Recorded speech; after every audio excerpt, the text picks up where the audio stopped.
Et c'est why? Physique, hein, chez les adultes, cette hyperactivité, elle peut être très mentale, où ça s'arrête jamais dans la tête. Et puis, j'ai choisi de vous présenter un petit peu les symptômes qui me semblent les plus importants à comprendre quand on regarde un peu l'impact du TDAH dans le couple. Alors, ils sont tous importants, mais euh, je trouve que certains valent la peine d'être relevés d'une manière particulière. Donc, quand on parle de troubles de l'attention, c'est pas tout à fait correct parce qu'en fait, une personne qui a un TDA ou TDAH est capable de prêter attention pendant des heures et des heures sur certaines choses, mais c'est plutôt une difficulté avec de l'attention inconsistante, c'est-à-dire il va y avoir des activités ou des personnes ou des moments où la personne est capable de mettre tout son focus sur quelque chose et d'autres où ça va être compliqué. Et dans le couple, ce qui peut être difficile à comprendre pour le ou la partenaire, c'est mais pourquoi, quand je te demande de faire les devoirs avec nos enfants ou de de rester attentif à moi pendant une conversation, tu n'y arrives pas, mais par contre, quand il s'agit de jouer aux jeux vidéo ou de lire tes livres ou je sais pas, ben, on voit quelqu'un qui peint, enfin de faire une activité de tes hobbies, là, il n'y a aucun souci. Ou alors au travail, il n'y a aucun souci. Hein, puis ça peut être pris comme de la mauvaise foi alors que c'est vraiment, euh, ça a tout à voir avec le fait que le système nerveux, il est basé sur l'intérêt et non pas sur l'importance ou la priorité. C'est-à-dire que quelque chose qui est intéressant va stimuler la dopamine, va générer de l'intérêt et ça va faire que c'est plus facile de se concentrer. Par contre, une tâche qui est un peu boring, hein, qui est ennuyante, qui est pas très intéressante, ça devient très, très compliqué de rester focus là-dessus. Donc, on parle d'hyper-focus aussi quand une personne a cette capacité à mettre son attention sur quelque chose pendant des heures et des heures. Et l'hyper-focus, ça veut dire que tout le reste n'existe plus, en fait. C'est vraiment, on pense qu'à ça, on est branché là-dessus. Et le reste, y compris la partenaire, n'existe plus à ce moment-là. Ça aussi, ça peut créer beaucoup de tension et d'incompréhension dans le couple. Euh, la notion de vitesse. Donc, il y a plein de choses qui vont très vite hein, pour une personne TDAH, les émotions, les pensées, la manière dont la réalité est appréhendée.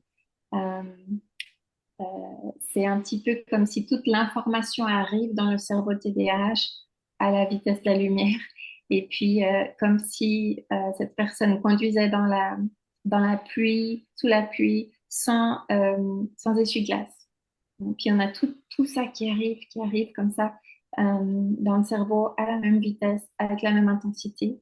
Et c'est difficile de filtrer, c'est difficile de freiner. Il y a aussi la notion de vitesse dans l'impulsivité, c'est-à-dire que il y a beaucoup de personnes qui parlent puis dans la littérature, Ned Hallowell parle c'est un petit peu comme si on a une Ferrari avec des freins de bicyclette. On a des pensées qui viennent, ça sort, on n'a pas de filtre, on dit les choses sans réfléchir. La colère peut monter très vite et on ne trouve pas les freins. Donc ça, c'est important aussi de se rappeler que dans le cerveau TDAH, il y a une difficulté à régler les émotions. Ça fait partie des fonctions exécutives du cerveau. Euh, et il y a une difficulté à,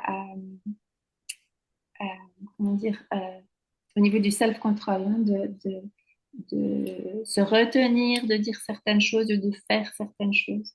Euh, tout monte très vite, tout se passe très vite dans ce cerveau-là.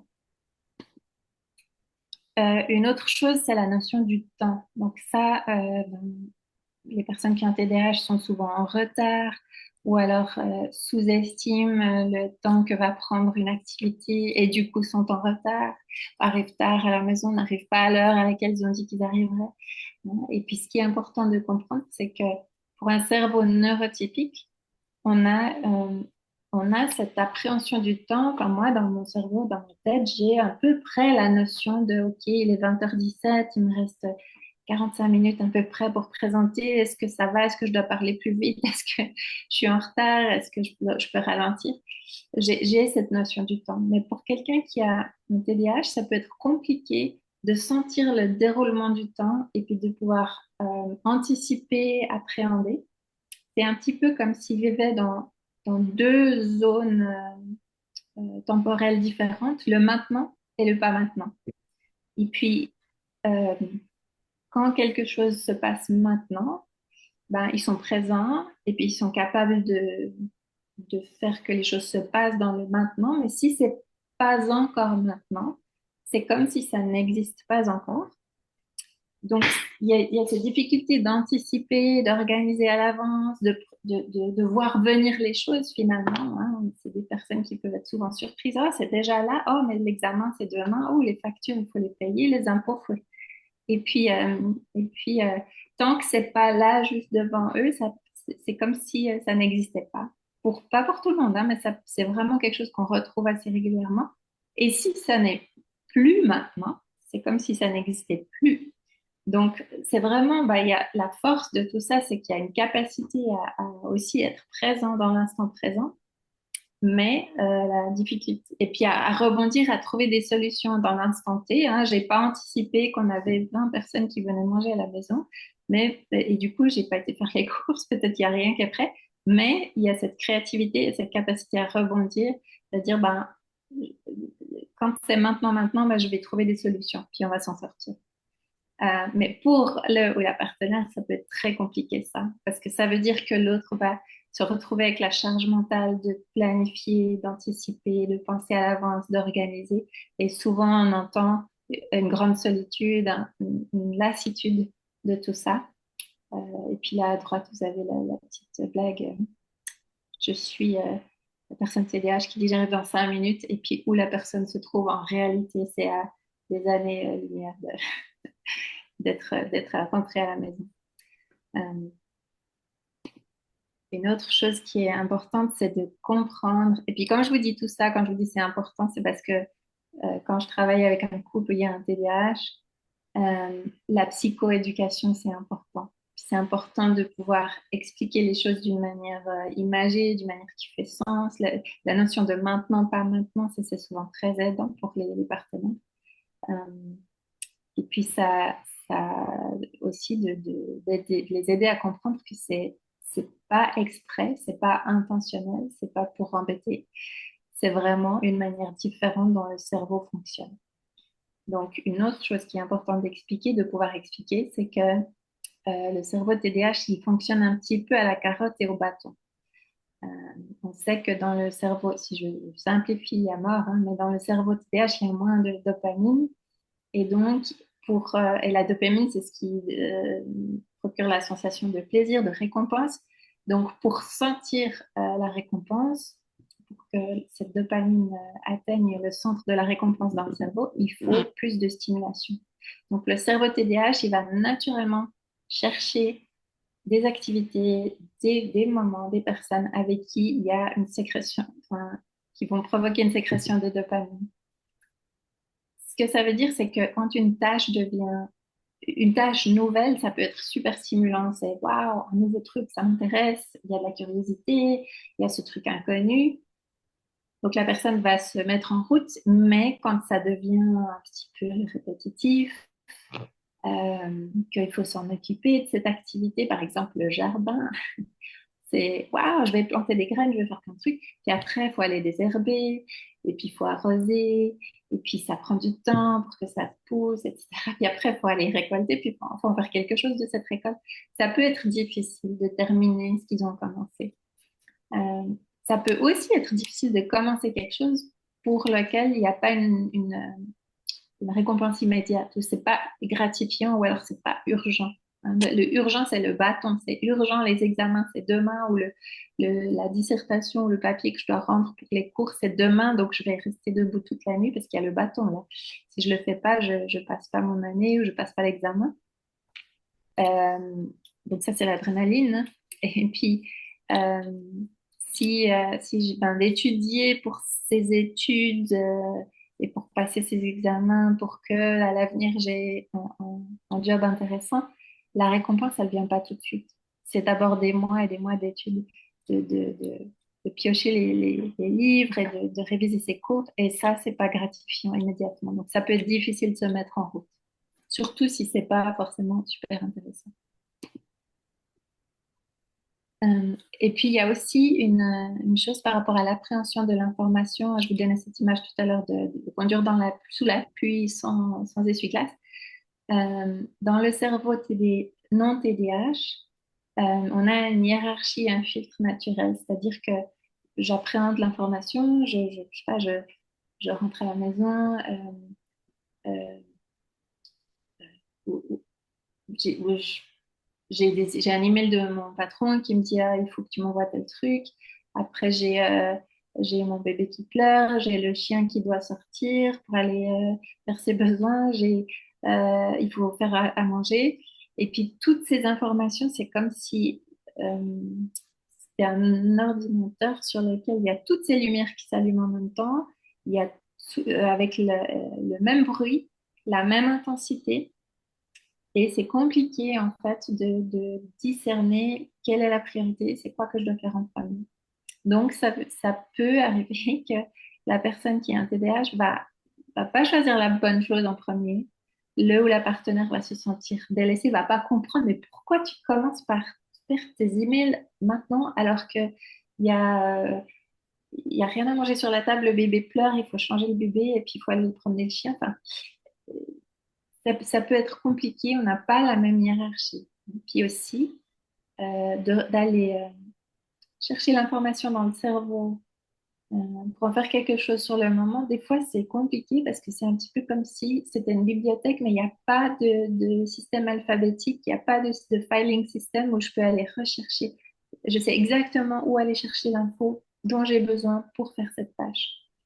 Donc, il y a pas cette hiérarchie, ce filtre naturel. Et Mélissa Orlov parle d'un cerveau plat ou d'un cerveau bruyant, hein, où c'est comme si on doit tendre l'oreille pour écouter le vrai message au travers de toutes les parasites là, parce qu'il y a beaucoup de bruit en même temps.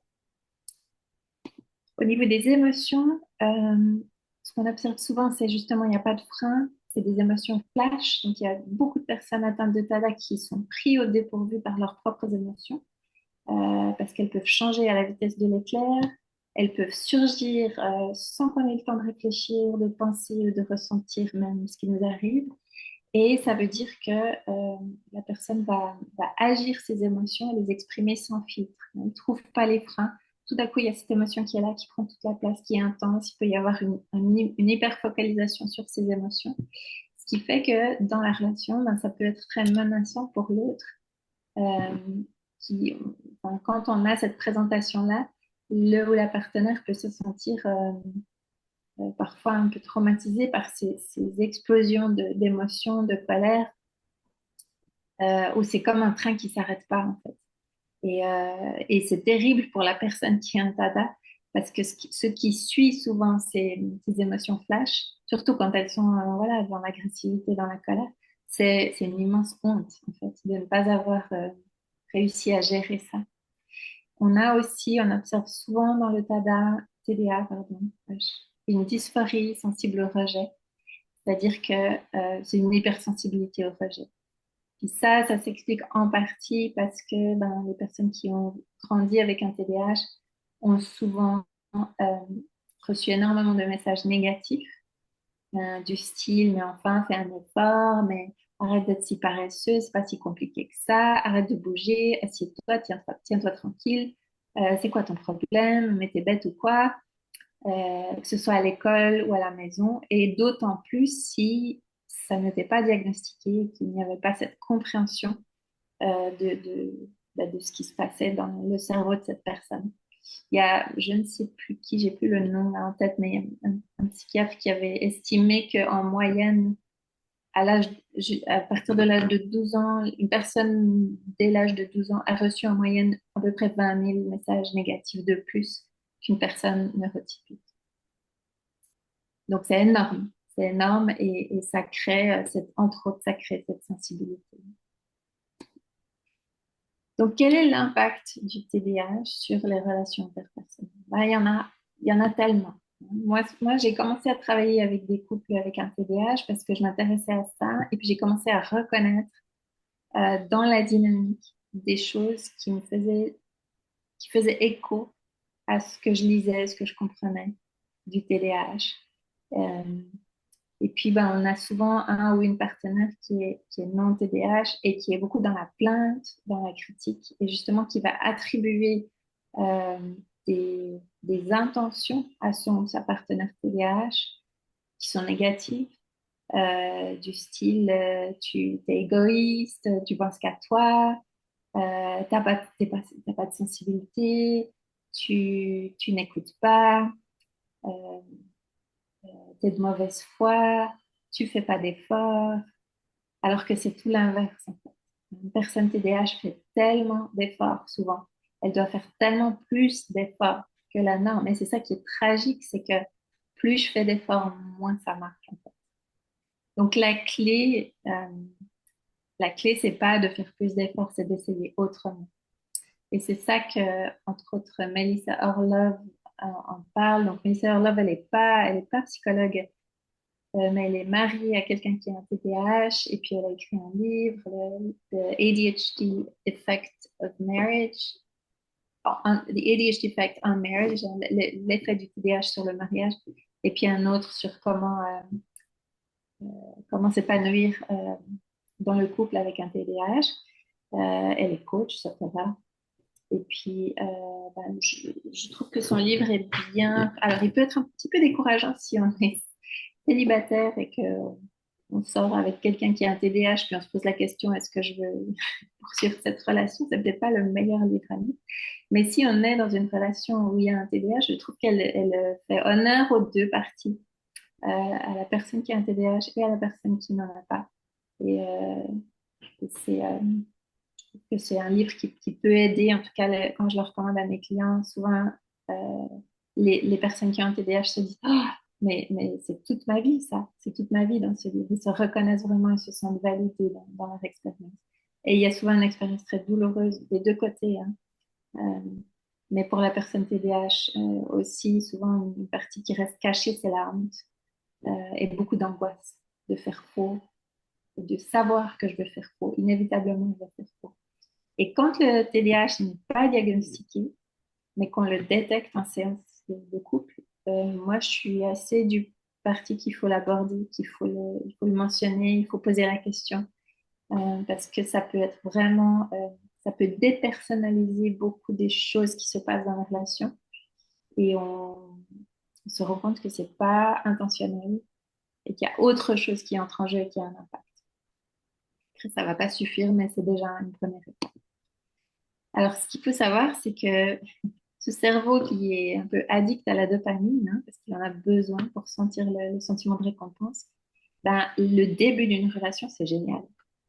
C'est génial parce que c'est nouveau, c'est passionnant, c'est un territoire à conquérir, une personne à conquérir. Pardon, moi je parle franglais, hein, des fois je me trompe dans mon vocabulaire. Une personne à conquérir et il y a cet aspect de nouveauté. Donc, ce qu'on va avoir, c'est le hyper-focused courtship, hein. Ça veut dire que c'est une phase de séduction qui est intensément ciblée, focalisée sur la personne, qui a toute notre attention. Et puis, on va mettre le paquet. On va vraiment avoir toute une grande créativité. Cette personne, elle a toute notre attention, on est aux petits soins, on fait des trucs extraordinaires. Et la personne se sent bah, séduite, spéciale, à l'impression de compter, c'est merveilleux. Le problème, c'est que au bout d'un moment, la nouveauté, elle diminue. C'est plus si nouveau que ça. Il y a une diminution de l'intérêt. Et puis peut-être qu'à ce moment-là, le cerveau TDAH va s'intéresser à autre chose et le focus va se déplacer sur autre chose. Et vous allez souvent voir, entendre dans l'histoire des couples ou une partenaire non TDAH qui dit mais qu'est-ce qui s'est passé? Je comprends pas ce qui s'est passé. C'était comme ça, puis maintenant t'es plus là. Euh, tu t'étais aux petits soins, tu faisais toutes ces choses pour moi, puis maintenant je me sens complètement invisible, j'ai l'impression de ne plus compter. Donc il y a un sentiment de déception, de trahison même, tu m'as trompé sur la marchandise, en fait, hein, t'as pas été honnête. Euh, et puis une colère qui peut monter chez le ou la partenaire non TDAH. Et ce qui est important là de comprendre aussi, c'est que cette phase de séduction, c'est un peu comme une automédication pour le cerveau. C'est comme une drogue un petit peu. Puis le sentiment, il est tellement intense que la personne se dit, ah, mais ça doit être l'âme sœur, c'est parfait. Et puis, euh, et puis en fait, ben, de toute façon, on le sait au début de la relation, il y a beaucoup d'hormones et de chimie qui circulent là. On est un petit peu aveuglé, mais d'autant plus dans le TDAH où il y a une grosse dose de dopamine là.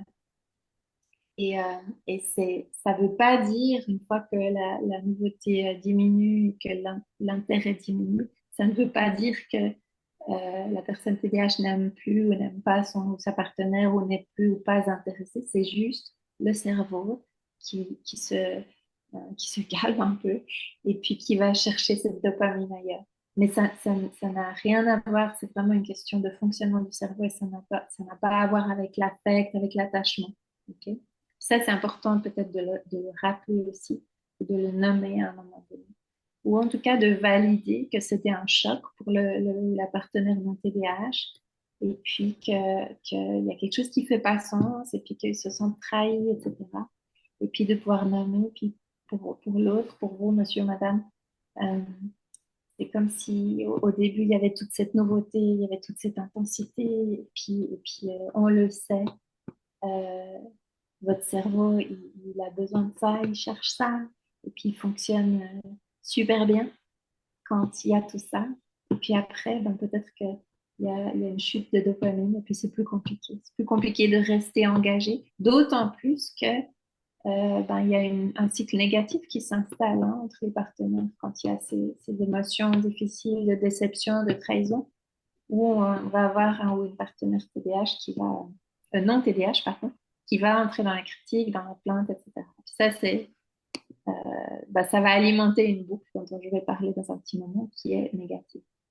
Donc, ces symptômes du TDAH, souvent, pour la personne non TDAH, ils vont être interprétés et on va leur attribuer une signification. Par exemple, si tu es distrait, ben moi, j'ai l'impression que je suis pas importante pour toi et que je suis invisible.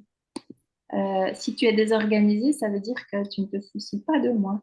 Tu fais comme tu veux, tu laisses ton désordre partout et puis tu n'as pas de considération pour moi. Ton hyperactivité veut dire je ne te suffis pas. Tu as toujours besoin de faire autre chose, un truc de plus, monter une montagne, gravir une montagne, traverser un océan, enfin, peu importe, mais un autre hobby, comme si c'est pas assez d'être avec moi.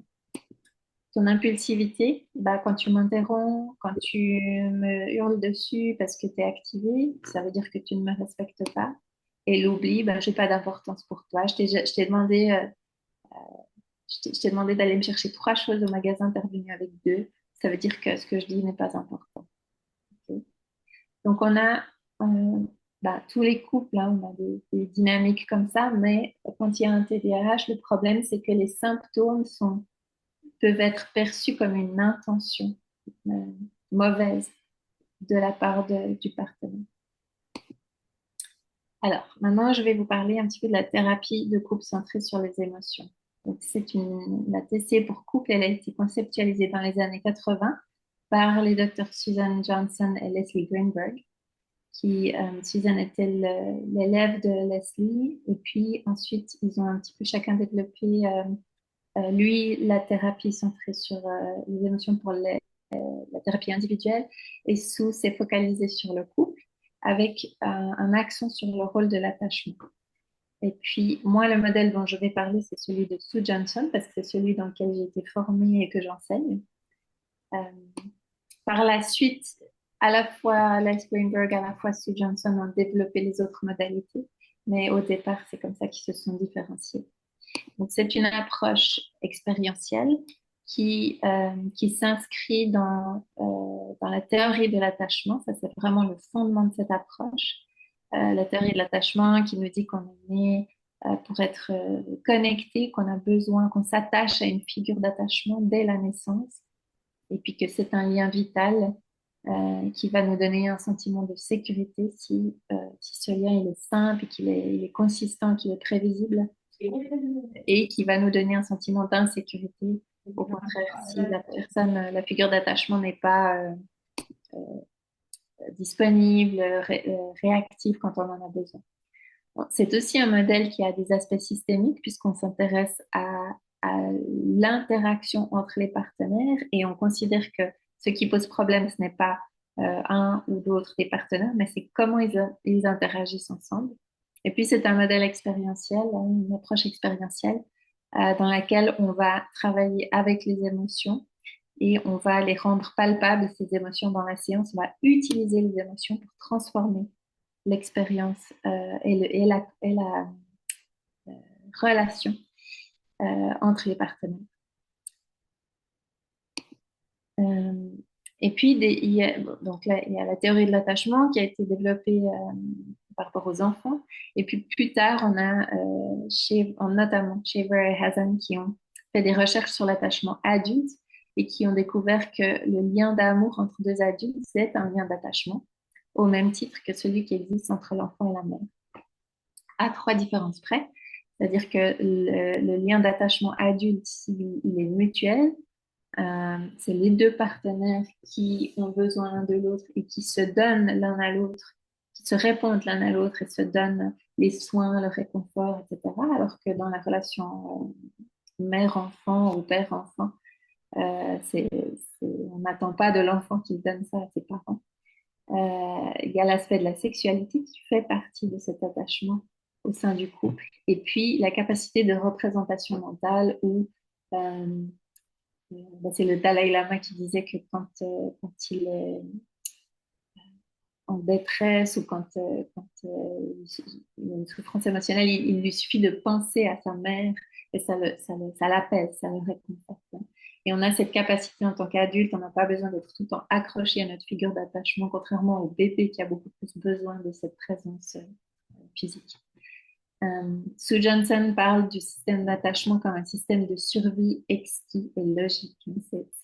Ça fait sens qu'on ait besoin les uns des autres. Ça fait sens que l'enfant, quand il perd la connexion à sa figure d'attachement, il proteste. Cette protestation, c'est une manière de ramener la figure d'attachement à proximité, c'est une manière de retrouver le lien. Et au même titre, dans la relation adulte, ça fait sens de protester quand on perd la connexion.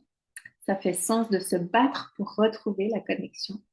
Et on va comprendre euh, les réponses, les réactions au sein du couple en termes d'attachement.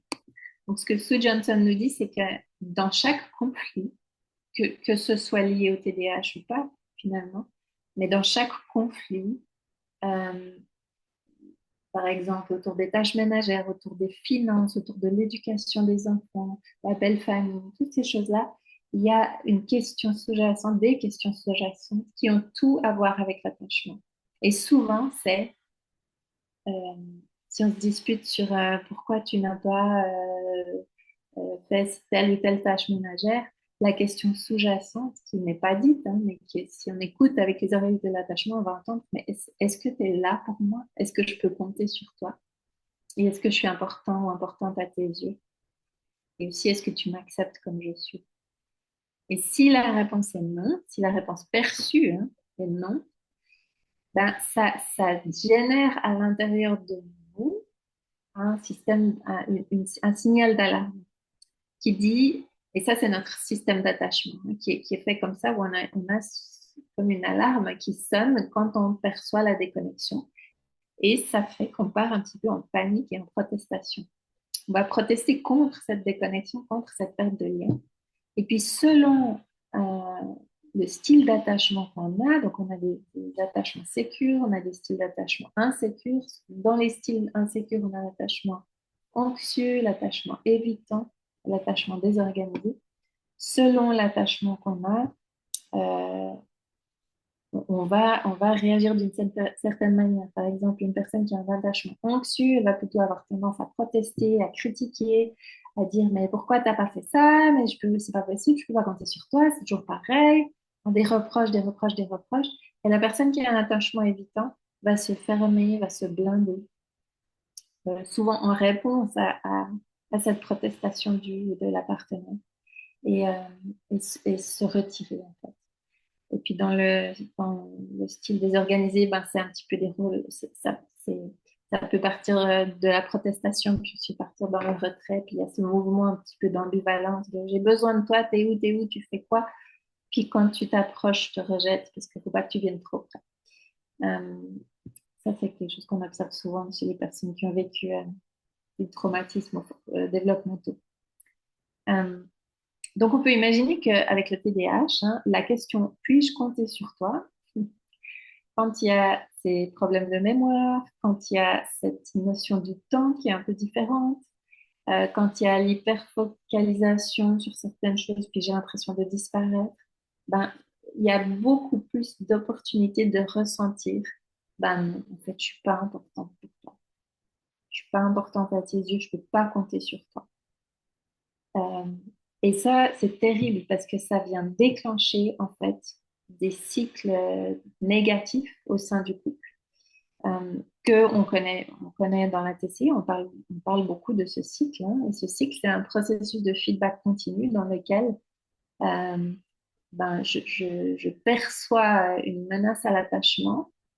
Ça génère en moi une émotion négative. Cette émotion négative, elle va générer en moi un comportement de réactif où je proteste.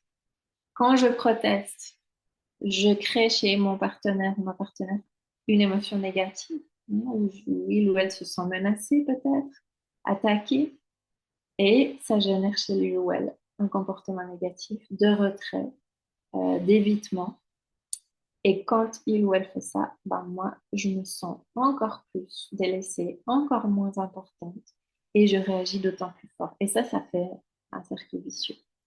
Et en TCI, on va vraiment considérer que c'est l'interaction du couple plutôt que la pathologie d'un partenaire qui est responsable de leur problème. Donc, on ne va pas considérer le TDAH comme le problème.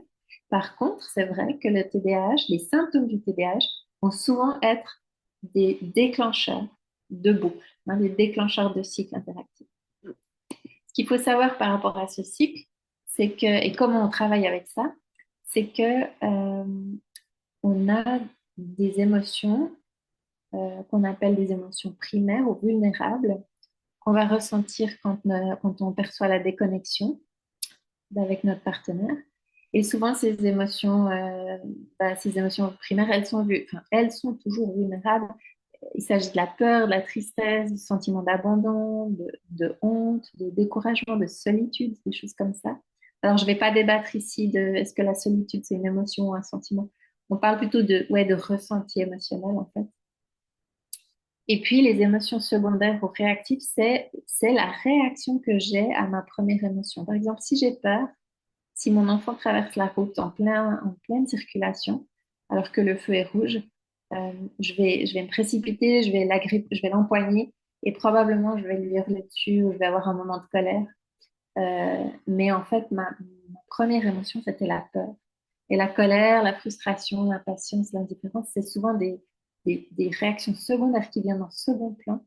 Euh, euh, et si on ralentit un petit peu le processus, on s'aperçoit qu'en dessous de ça, il y a des émotions qui sont beaucoup plus douces, plus vulnérables. Et on veut accéder à ces émotions, à TCI, parce que ces émotions-là, elles vont attirer le partenaire vers l'autre, alors que les émotions réactives, elles font peur, elles éloignent. On a tendance à s'éloigner de la colère. On n'a pas envie d'aller vers la colère. Mais par contre, si je te montre ma peur, si je te montre ma tristesse, peut-être que tu es touché et que ça te donne envie de me réconforter. On a différents types de cycles négatifs. On a des cycles négatifs où on a un partenaire en poursuite, l'autre en retrait. Pardon, oui, poursuite, retrait. Donc, la protestation et puis la fermeture. On a des cycles où on a deux partenaires qui s'attaquent mutuellement, puis ça monte en escalade. On a des cycles où on a deux partenaires qui partent en retrait et qui sont timides et qui se disputent jamais, mais qui parlent de rien non plus. Et puis, c'est vraiment la déconnexion. Et les cycles complexes où on a des rôles interchangeables. Le cycle le plus classique, c'est poursuite-retrait. Et puis souvent les autres, attaque-attaque ou retrait-retrait, attaque-attaque, c'est un poursuiveur ou une poursuiveuse qui est tellement virulent que finalement le poursuivi ou la poursuivie au bout d'un moment, ne se laisse plus faire, puis se met à riposter. Et puis retrait, retrait, c'est un poursuiveur ou une poursuivie qui se fatigue et qui cesse de poursuivre. Et ça donne retrait, retrait. C'est un petit peu une évolution du premier profil. En TCE, on aime bien tracer cette boucle-là sur nos pages de notes pendant les séances. Alors là, je vous ai fait la boucle d'un couple impacté par le TDAH où on a un poursuiveur et un poursuivi. Donc, j'ai mis le poursuiveur ou la poursuiveuse comme la partenaire non TDAH, avec un comportement critique, de la colère, des moqueries. Hein. Et les moqueries, on voit souvent ça aussi, genre, mais c'est pas si compliqué que ça, t'es bête ou quoi. Enfin, un côté, ouais, moqueur, rabaissant. Du harcèlement, parce que je répète, mais t'as fait ci, mais t'as fait ça, mais pourquoi t'as pas fait? De l'infantilisation.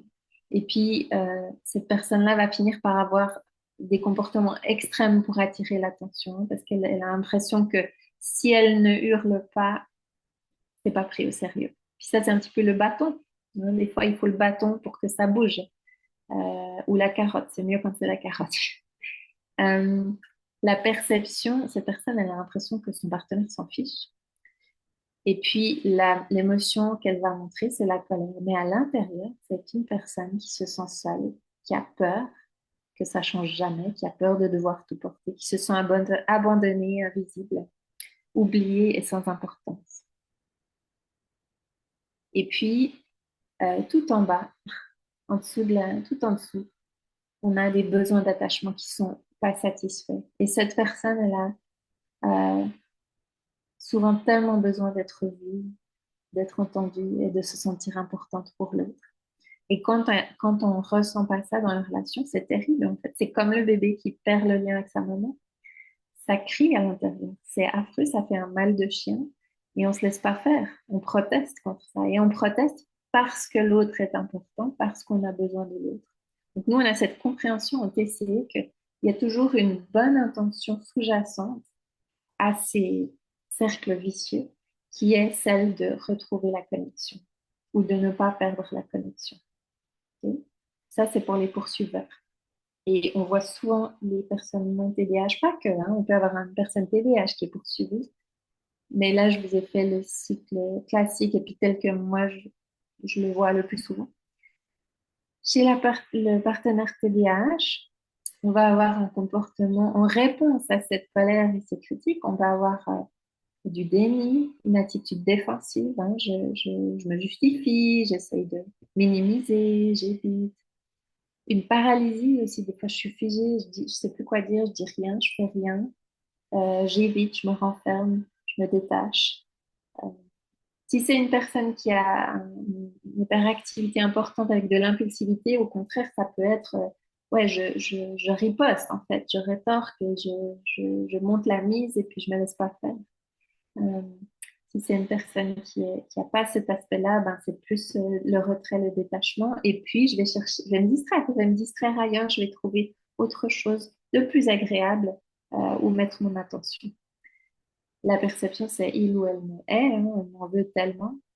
Et puis, les émotions secondaires, ce sera de la frustration et une indifférence apparente. Hein, parce que c'est pas, en fait, la personne n'est pas indifférente, mais on montre de l'indifférence. À l'intérieur, elle se sent démunie, impuissante, pas à la hauteur, coupable, honteuse et angoissée. Et ça, souvent, ça reste bien caché. Et le besoin d'attachement qu'on retrouve souvent dans le TDAH, c'est d'être accepté comme je suis, avec mes défauts, avec mes faiblesses. Donc, cette partie en dessous de la ligne, elle reste cachée. Puis les partenaires, quand ils arrivent en thérapie, ils font ping-pong ici en haut et ils ne voient que ça. Et nous, notre rôle en TC, ça va être de tracer toute la boucle et puis de commencer à accéder à ces émotions primaires profondes et à les lier, faire le lien entre quand je me sens seule, quand j'ai peur, quand je me sens abandonnée, ce que je fais. Enfin, ce qui se passe en moi, c'est que ça me fait paniquer, ça me met en colère. Et ce que je te montre, c'est la critique, etc. Puis on va refléter cette boucle pour qu'ils prennent conscience dans quoi ils sont pris et qu'est-ce qui se passe à l'intérieur d'eux et comment ils ont tendance à gérer ça pour arriver ensuite à créer un dialogue ici en bas où il se montre ses parties les plus vulnérables et il se laisse toucher l'un par l'autre. Une boucle qui est très, très typique dans un couple qui est impacté par le TDAH, c'est la relation parent-enfant, où on a un partenaire TDAH qui a des bonnes intentions, mais qui oublie de faire les choses que l'autre lui a demandées. Du coup, la personne non TDAH euh, euh, ressent à l'intérieur une charge mentale et un stress, euh, peut-être un burn-out à la longue et un sentiment d'injustice c'est moi qui dois tout porter. Donc, ce qu'elle va montrer, ou comment elle va gérer ça, c'est qu'elle va surcompenser pour les lacunes de son ou sa partenaire. Et elle va exprimer du ressentiment, de la critique, elle va donner des ordres. Le partenaire TDAH se sent pas aimé ni accepté pour qui il est. L'impression de toujours faire trop. Donc, et comme il n'y a pas de récompense pour les efforts, ben, il y a une perte de motivation et un retrait qui s'installe et devient de plus en plus passif. Il abandonne les efforts. La personne non TDAH se sent coincée. J'ai pas le choix. J'ai pas le choix. Je dois prendre sur moi. C'est moi qui dois faire. Donc, elle devient le parent.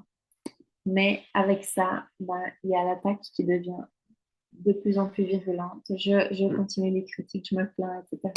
Et la personne TDAH se sent de plus en plus inadéquate, confuse. Il y a de la honte, il y a de l'angoisse.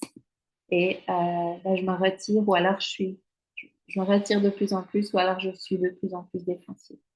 Et ça tue le couple, ça tue la romance. C'est pas sexy hein, d'être dans une relation parent-enfant au niveau du couple.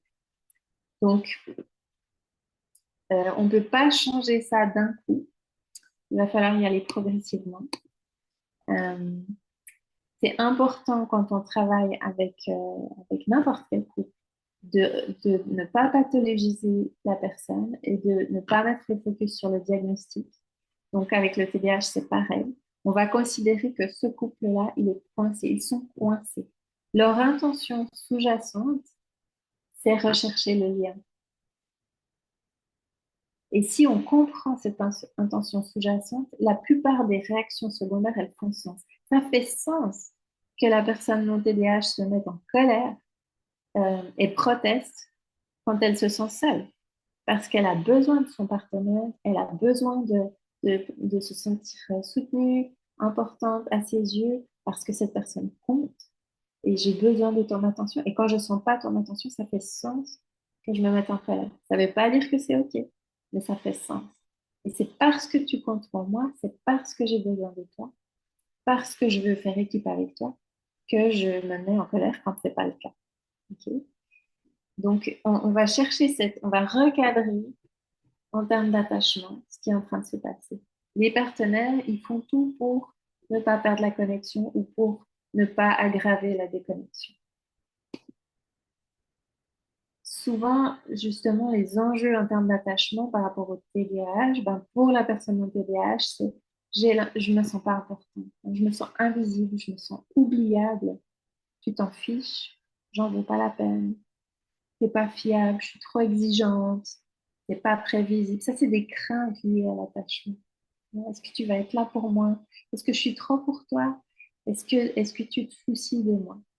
Et chez la personne TDAH, ben, il y a cette crainte de ne pas être admirée, de ne pas être appréciée, cette impression d'être incapable ou de se dire ben, je ne serai jamais à la hauteur, je ne suis pas à la hauteur. Et il y a souvent une crainte de tu vas finir par te lasser, tu vas finir par me quitter. Sentiment de ne pas être accepté ou d'être trop pour l'autre parce que j'ai trop d'énergie, je suis trop impulsive, je suis trop désorganisée, je suis trop ci, trop ça, ou alors pas assez. Donc, si je reviens à la TCE, comment on travaille avec tout ça?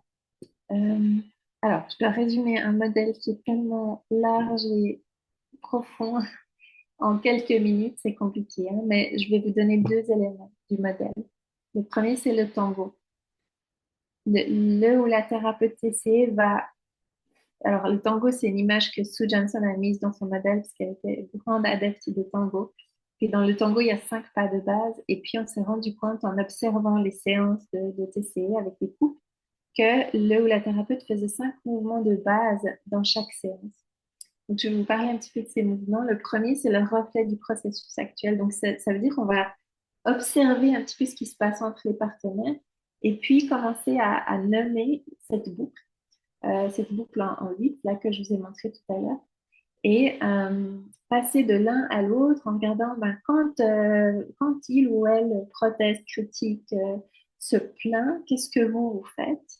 Ah ben moi, je me ferme tout de suite comme une huître, c'est insupportable. Ok, c'est insupportable. Puis quand vous fermez comme une huître, c'est comment pour vous, madame, par exemple? C'est comment pour vous à l'intérieur? Puis là, on plonge, hein. Puis on va essayer d'explorer un petit peu ce qui se passe au niveau vulnérable, au niveau primaire. Et quand vous ressentez, elle va dire, je me sens invisible, pas importante, quand vous ressentez ça, là, je vais très vite, hein, on passe bien sûr beaucoup plus de temps, on va beaucoup plus lentement, mais je schématise. Quand vous ressentez cette solitude, l'impression de ne pas compter, qu'est-ce que vous montrez? Qu'est-ce que vous faites? Ah, ben, ça me met en colère, puis là, je lui tombe dessus, puis je lui donne des ordres, je lui dis quoi faire, ok. Et ensuite, quand vous faites ça pour vous, monsieur, c'est comment à l'intérieur, il se passe quoi? Ben, je me sens nulle, j'ai honte, je me dis que j'aurais dû y arriver, mais je sais pas pourquoi, j'y arrive pas. Et puis, du coup, ben, je me renferme encore plus sur moi-même. Puis là, on passe de l'inter, hein, de l'un à l'autre, à l'intra. Qu'est-ce qui se passe à l'intérieur de vous? C'est comment? Et puis, le mouvement 1, c'est vraiment un espèce de survol de cette boucle. On a besoin de comprendre ce qui se passe entre eux et à l'intérieur d'eux de manière globale. C'est comme si on est dans un hélicoptère, puis on regarde un peu le territoire sous nos pieds, enfin, à 2 mètres en dessous. Et ensuite, on va choisir un endroit où on va plonger. Puis on va aller à l'intra et on va choisir un des partenaires pour explorer les émotions primaires inédites. Donc, c'est comment? Est-ce qu'on peut s'attarder un petit peu sur ce sentiment de honte, d'échec que vous ressentez? C'est comment à l'intérieur? Ça vous fait quoi? Vous sentez ça où dans le corps? Ça raconte quoi?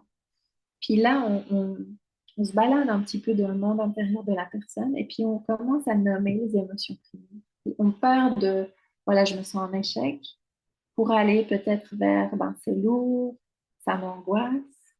Euh, Puis on le fait avec beaucoup de reflets empathiques, on va faire des conjectures empathiques, c'est-à-dire qu'on va proposer des choses. Est-ce que c'est un petit peu comme ça? Ah, vous sentez une boule au ventre, donc il y a comme de l'angoisse, la peur, c'est quelque chose comme ça, oui. Qu'est-ce que ça raconte, cette angoisse? Elle dit quoi, cette angoisse? Ah, ben, elle dit, oh, mais si tu, euh, si tu t'organises pas, si tu n'arrives pas à être performant, elle va te quitter. Oh, waouh, ok, donc il y a vraiment, c'est très angoissant, c'est stressant, ça fait peur, ok. Et qu'est-ce que vous faites avec cette peur?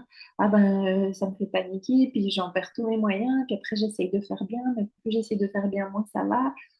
Ok, donc si je comprends bien, puis là on répète, on reprend la séquence, hein. Elle vous critique, ça fait mal, il y a un sentiment d'échec. Et puis, il y a une boule au ventre qui s'installe. Puis là, vous vous dites, mais t'es nul, t'y arrives pas, tu vas jamais y arriver. Puis si t'y arrives pas, elle va te quitter, mon Dieu, elle va te quitter. Puis là, c'est la panique qui prend place. Et puis là, vous perdez tout vos moyens. Puis vous êtes encore moins performant. Est-ce que vous lui parlez de cette panique? Est-ce que vous pensez qu'elle sait à quel point c'est douloureux, à quel point c'est honteux, à quel point c'est angoissant? Puis là, ils vont dire non. Là, on va vers le mouvement 3 puis on lui dit, est-ce que vous pourriez lui montrer ça? Est-ce que vous pourriez lui parler de ça? Et on dirige une mise en acte, donc on demande aux partenaires TDH, là en l'occurrence, de partager ce qu'on vient d'explorer, puis d'organiser un petit peu avec eux, de le rendre interactionnel. On a rendu l'implicite explicite, maintenant on rend l'explicite relationnel. Euh, Enfin, on l'a rendu expérientiel aussi, parce que dans le mouvement 2, on veut vraiment que la personne elle sente cette émotion, on veut qu'elle entre en contact avec l'émotion, on veut ouais, qu'elle la sente pour pouvoir ensuite la partager. Et elle partage, et ensuite on va voir chez l'autre ben, comment ça peut d'entendre ça, ça vous fait quoi? De voir votre partenaire qui est vulnérable, qui a les larmes aux yeux, ou qui sent la peur au ventre, et puis qui vous montre cette peur qui est là, derrière voilà, la fermeture que vous voyez. Et puis là, on facilite un dialogue entre les deux partenaires. Ben, ça me touche, ou alors j'y crois pas, c'est tellement différent de ce que j'ai l'habitude de voir. Et puis en fait, on est en train de créer une conversation à un niveau qui est plus vulnérable, un niveau qui est plus doux et qui permet de découvrir d'autres parties de notre partenaire, des parties plus douces qui vont avoir tendance à nous attirer vers lui. Donc, souvent, si on fait bien tout ça, si on fait bien notre mise en acte, qu'on l'a bien préparé, on a une réponse qui est positive. Euh, Parfois, je n'ai pas le temps d'entrer là-dedans, parfois on a des réponses ambivalentes, on doit travailler avec ça, parfois on a des réponses négatives, on doit travailler avec ça aussi. Mais dans le meilleur des cas, on a une réponse qui est positive. Et ensuite, on va remonter dans notre hélicoptère, hein, parce que on était là au mouvement dans l'hélicoptère, on a atterri, on a été explorer le terrain, puis on a eu un échange ici, puis ensuite on remonte avec les deux dans l'hélicoptère, et on prend de la hauteur, puis on leur montre ce qu'ils viennent de faire. Puis on leur dit, waouh, regardez ce que vous venez de faire. On a, on a tracé votre boucle, on a parlé de ça, on a plongé avec vous, monsieur, dans la vulnérabilité, vous l'avez partagé avec votre partenaire qui l'a accueilli. Et quand vous faites ça, euh, la colère baisse, il y a de l'empathie, il y a de la compréhension. Et puis on leur montre, en fait, c'est comme si on doit leur permettre d'intégrer ce qu'ils viennent de faire. Ils étaient tellement dans l'expérience que maintenant on remonte un petit peu dans la tête, dans la conceptualisation pour qu'ils voient, ah ouais, quand on prend la route de la vulnérabilité, quand on ose montrer ce qui se passe à l'intérieur, ça change. Ça change la conversation. Alors, on va faire ça à toutes les séances.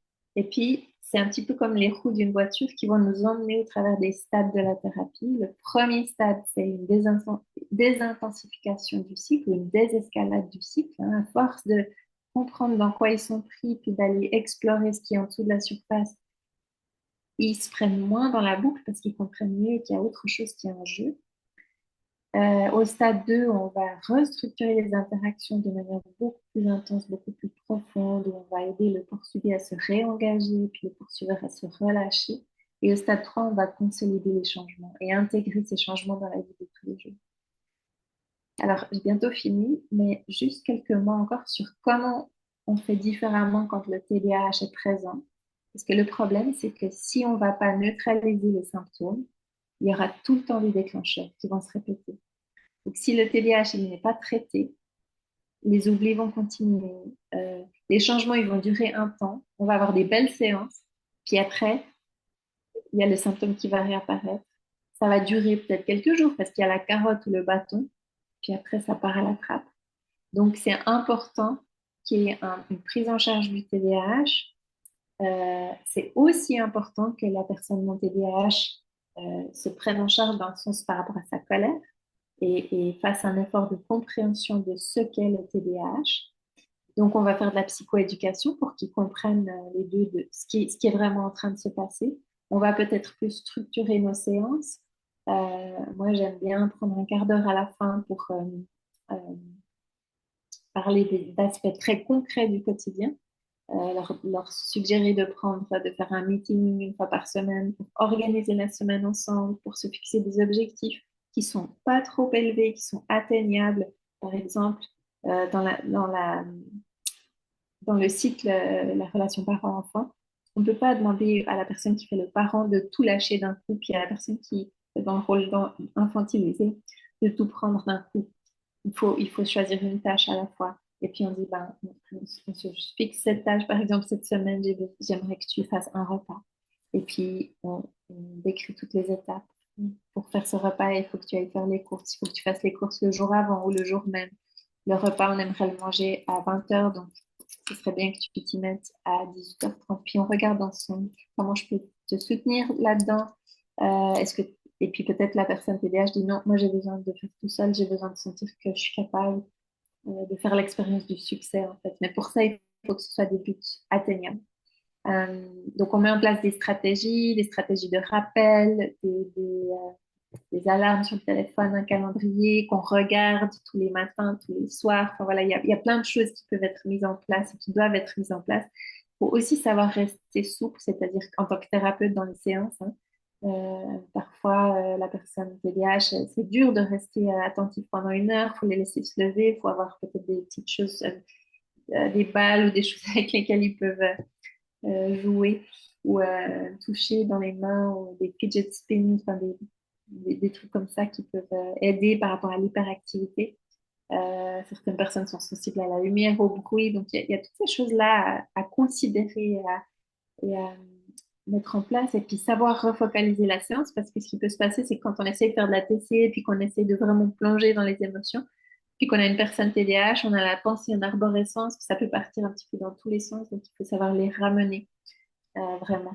Et puis, toutes ces choses qu'on fait en plus, c'est pas changer le modèle, mais c'est vraiment accommoder, tenir compte de cette neurodivergence, puis créer des accommodations pour que ce soit plus facile.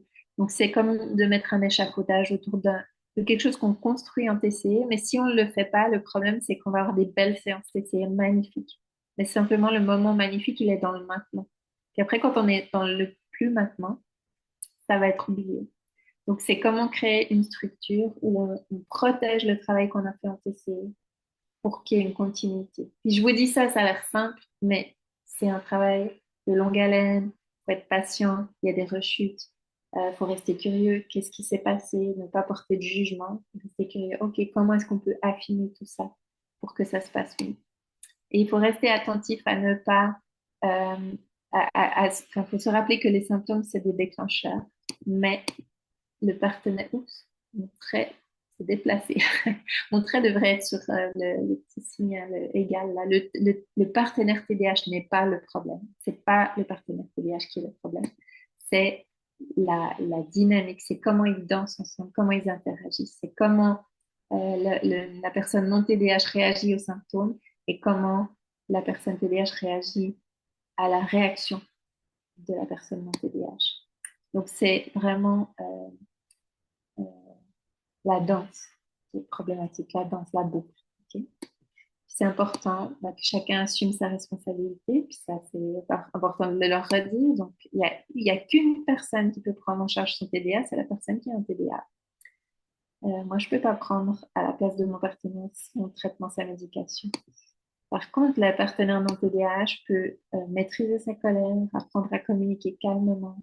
Et ce qui va l'aider à faire ça, c'est de s'informer sur le TDAH. Hein. C'est un peu comme le diabète. Je ne peux pas être fâchée contre mon partenaire parce que j'ai fait un beau gâteau au chocolat, mais il a du diabète et il ne peut pas le manger. Ben non, je peux pas. Je dois comprendre que c'est pas de sa faute ou il n'a pas choisi forcément d'avoir du diabète. C'est une condition avec laquelle il doit vivre. Puis je vais devoir aménager ma manière de cuisiner si je veux partager ce repas avec lui, ou ce gâteau avec lui. Euh, et puis, il y a tout l'aspect du deuil aussi, de faire le deuil de ce qui n'est pas, pour pouvoir accepter et célébrer ce qui est là. Et j'aimerais terminer avec ça. C'est que le TDAH, c'est pas juste plein de difficultés et de challenges, mais c'est aussi plein de forces et de dons et de qualités. Au niveau relationnel, c'est des personnes qui, puisqu'il y a cette difficulté avec la mémoire, ben, il y a aussi cette capacité à oublier, à pardonner beaucoup plus facilement.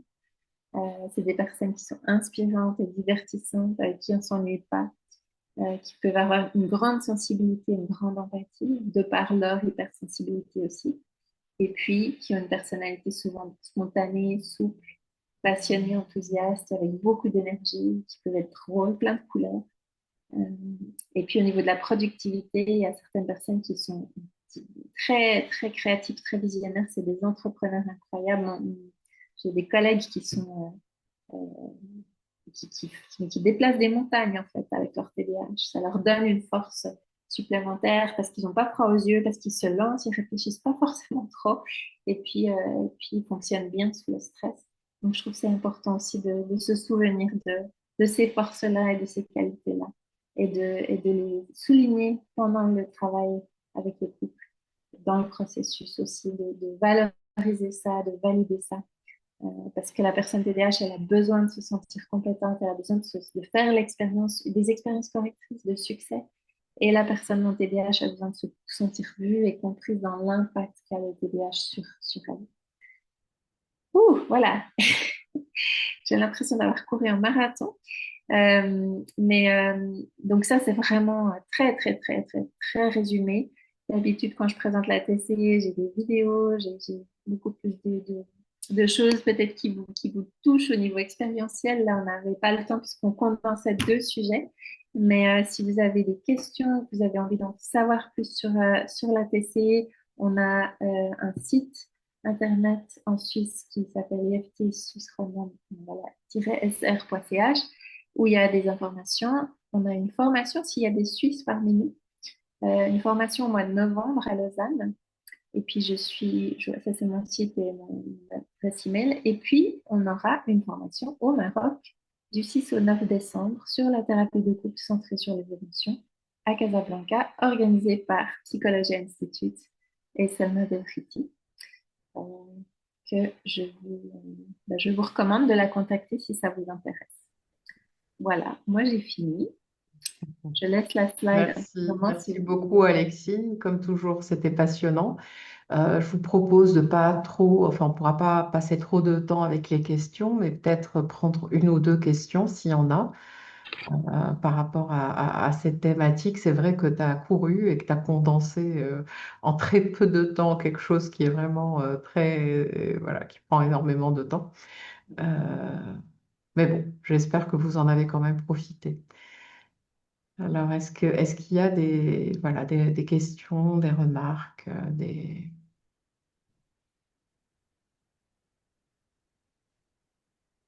Professeur, je n'ai pas de questions. Ben, je voulais juste remercier professeur Alexis. C'était très édifiant. Et vous remercier de l'avoir proposé comme formation aujourd'hui. Ça m'a beaucoup aidé. Surtout que je travaille sur les TDAH pour mon mémoire. Merci beaucoup.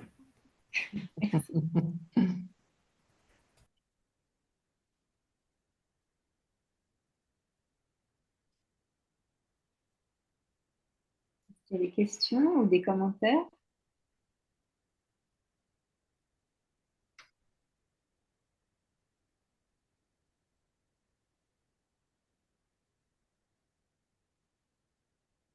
Bon, ben, on va on va s'arrêter là-dessus dans ces cas-là. Euh, voilà, j'espère que tout le monde a pu profiter de ce petit éclairage en fait sur la TCE et sur voilà, le TDAH dans le couple, que ce soit au niveau professionnel ou même peut-être personnel, hein.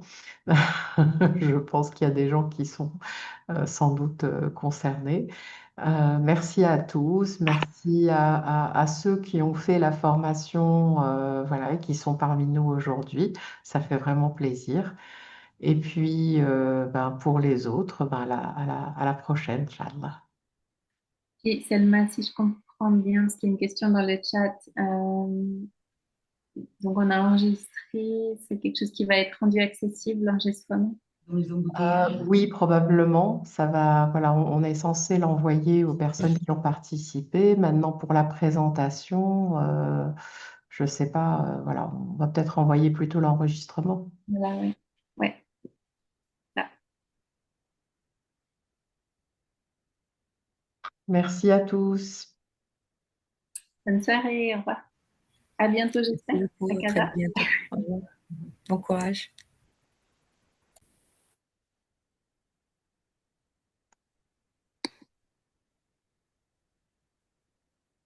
Je vais arrêter l'enregistrement.